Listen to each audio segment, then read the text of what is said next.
శ్రమలనే గర్జించు సింహం నీ బ్రతుకులో ఎదురై శ్రమల ద్వారా నీ భక్తిని మింగి క్రీస్తులో నుంచి నిన్ను వేరు చేయాలని ప్రయత్నం చేస్తాడు.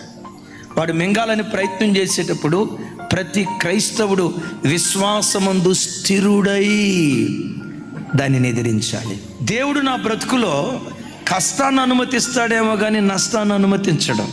ఏ కష్టం నాకు నష్టాన్ని కలుగు చేయదో ఆ కష్టాన్ని ఇష్టంగా అంగీకరించు.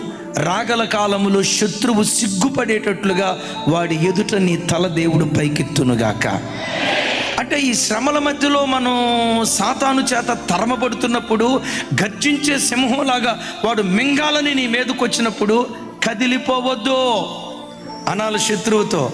నా శత్రువా, నా మీద నువ్వు అతిశయపడవద్దు.